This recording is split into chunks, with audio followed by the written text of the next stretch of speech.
Hey, today I'm going to be recapping episode 9 of Eternal Love. Seungji has successfully snuck Xiaoxing into the Celestial Tribe, and by successful I mean alerting everyone of importance on the way in. Anyway, he apologizes for having to sneak her in, promising to marry her and give her a status. Enter the third prince. He insists on taking her back to the Fox Tribe, explaining that the Heavenly Lord is starting to lose his standing as a leader, and the marriage with the Fox Tribe was meant to stabilize his position. Seungji says whether or not he marries Bai Chen, he will have Xiaoxing as a wife. This might have been somewhat reasonable if she were anyone other than Bai Chen's maid, but her status reflects badly on everyone. It makes Bai Chen look less desirable than her maid, it makes Seungji look like a sleazy guy that can't keep his eyes on his fiancée, and it makes Xiaoxing look like a backstabbing gold digger. In other words, no. Still, Seungji says that when their father returns, he will request that his marriage to Bai Chen be cancelled. Maybe I've seen too many dramas with shady characters, but I was 100% sure that Seungji was working an angle somehow. Either getting revenge on Bai Chen for embarrassing him, or trying to steal the Cloud Clearing fan? I don't know, but actually being in love was like 112th on my list of possible reasons for all this. Seungji goes to his father to ask that the wedding be cancelled, even explaining that Bai Chen has clearly been avoiding him. The Heavenly Lord is having none of it. Bai Chen will be the queen of the Fox Tribe, while as the second prince, Seungji will never be anything more than, well, a prince. As such, he thinks that Seungji should be grateful no matter how she treats him. Yehua enters as the Heavenly Lord reveals that he knows about Xiaoxing. The Heavenly Lord gives Seungji a lecture on propriety and then sends Xiaoxing off to some sort of torture dungeon. Seungji begs for him not to do this as she will most likely die, but the Heavenly Lord is stone cold. Yehua has been standing around awkwardly this whole time. Fair enough, it's an awkward situation. Anyway, the Heavenly Lord instructs Yehua to take care of the Scarlet problem, thinking it will make him look more respectable as a royal.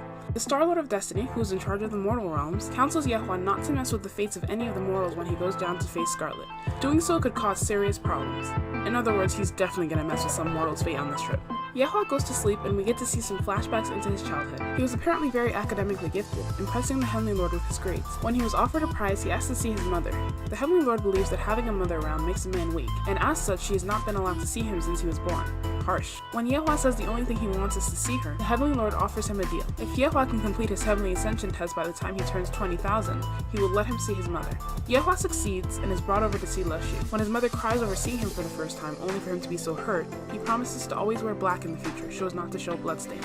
Then we see some random flashbacks from the Lotus guy's point of view, so he does seem to have some of his old memories. Before we can find out more, he is woken up by his wife, I think? Servant, maybe? He's confused about the dream he had, clearly not really remembering living as a Lotus guy. She helps him dress and tells him all the latest gossip, including the fact that Bai Chen has officially taken over as the Fox Queen. He ignores her completely. Seungji tries to see Xiaoxing, and the third prince helps him get in as long as he promises not to break Xiaoxing out.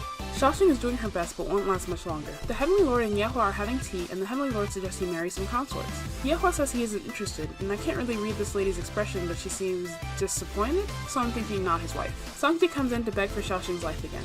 Yehua tries to leave, but the Heavenly Lord tells him to stay, even though Seungji is clearly embarrassed. Still, Seungji bravely says that he will kill himself if Xiaoxing isn't released. The Heavenly Lord calls his bluff, saying that he will make Xiaoxing's life that much more difficult when he dies. Wow, the Heavenly Lord does not play around. At the Fox Tribe, the Fox King is pretty pissed about the way Bai Chen is being treated. Zhe Yan suggests that they go to the Celestial Tribe to cancel the marriage since Bai Chen isn't all that interested anyway, but pretend to be super offended in order to make the Celestial Tribe pay them back for the slight. Smart. Bai Chen finds Bai Chen sleeping in the woods. Bai Chen is thinking about fighting Qing Chang in a few days, even considering that she may never make it back. They walk and talk for a bit, and Bai Chen reminds Bai Chen that it's her birthday today. I'm thinking they don't celebrate birthdays yearly, which would explain how Bai Chen forgot. Feng Zhou is going over to the Peach Woods to celebrate Bai Chen's birthday when she is stopped by Scarlet.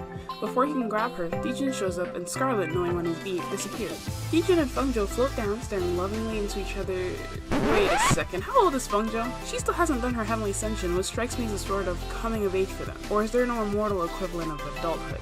Anyway, back to the floating. Feng Zhou follows him around, wanting to thank him for saving her. She follows him to the sea where Qing Chang is being held in the bell. Dijin knows that Qing Chang will break out soon and gives the guardsmen a bell to ring in case anything happens.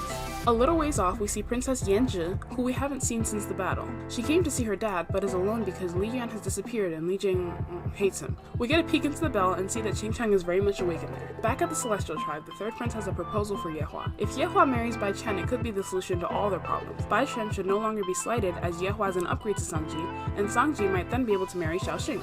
Even though Bai Chen is 90,000 years older than him, Yehua agrees easily. After all, it's just another person to sleep next to. No one has commented on how much Yehua looks like Mo Yan, but I'm thinking maybe Bai Chen will notice. I'm still a bit iffy on how these three guys relate, but I'm excited to see how this plays out. Okay, till next time, thanks for watching.